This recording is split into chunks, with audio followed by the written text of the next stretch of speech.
VAR, or the VAR as we most popularly know it, was developed by the Referee 2.0 project in 2010, right? It's now very much utilized in many football matches. VAR, which refers to a system that enables specific situations to be evaluated by the VAR team or the main referee, right? But what is VAR exactly? And how does it operate? Well, this video aims to give an insight on into the basics of the VAR. So stick around guys, let's dive into it. We will learn a little bit more of VAR, what it does, what it really means to football. So stay with me guys, we'll get right into it.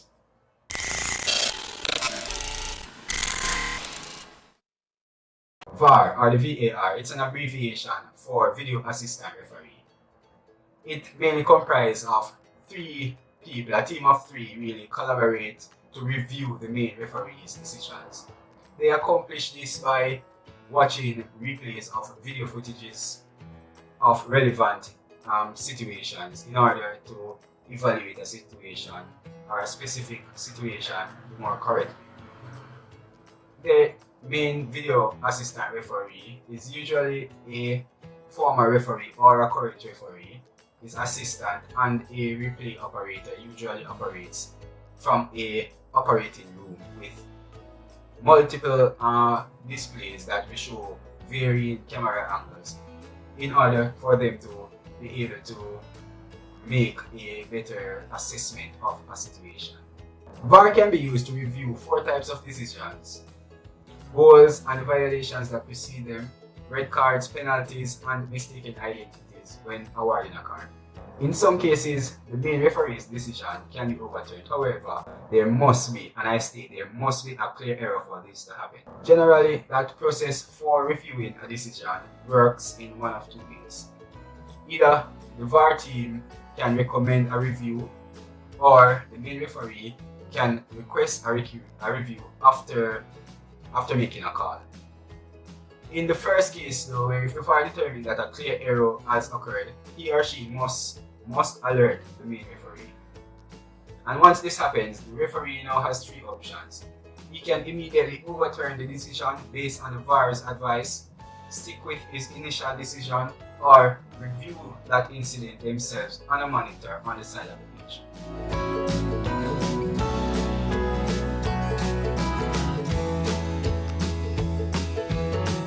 When an incident occurs now, the referee either informs the VAR or the VAR recommends to the referee that the incident should be reviewed.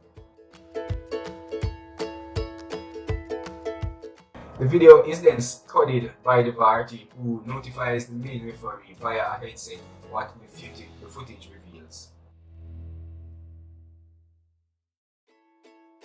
Before deciding, the referee can review the video footage on the side of a pitch on a monitor.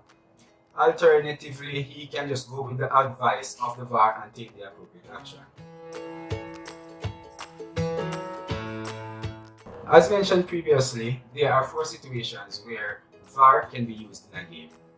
The first is for goals and offences leading up to the goal.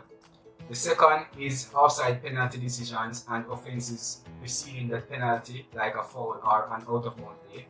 The third are direct red card incidents, and the fourth is mistaken identity.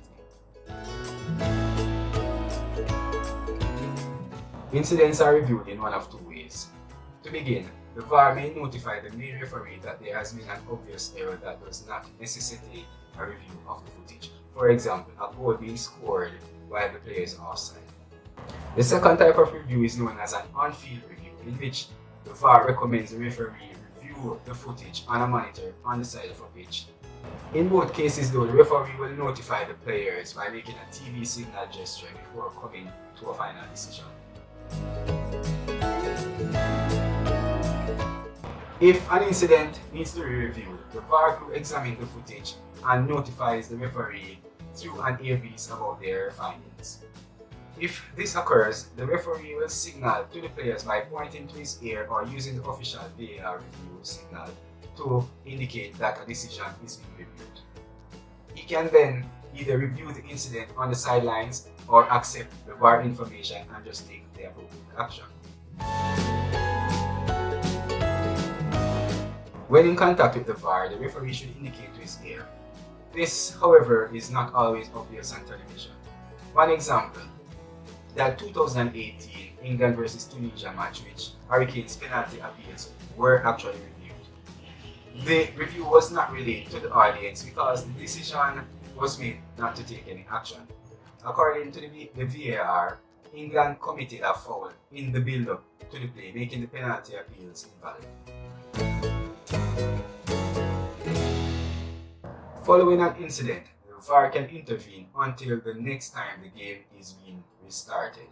For example, if the VAR spots an incident and the ball is knocked out of play, they must communicate with the referee to pause the game until they have dealt with that specific situation. If they fail to do so and the game is restarted, then the decision cannot be overturned. So now that we have an understanding of what VAR is, we realize that it's a very crucial piece of technology in sports. It allows referees to review incidents and overturn original decisions based on reviews and checks done. Video assistant referees, VARs, are already in use in the Premier League, Champions League, Europa League, and very much many other European competitions. So VAR is very important to the revolution of our sport of football. I hope you guys enjoyed this video. I hope you learned something about the VAR. I know most people might have a lot of questions on the inner workings and the rules that apply to VAR. So we will get into that in our next video. Please subscribe if you think I'm worth subscribing for, and just look out for more videos from me. See you in the next one.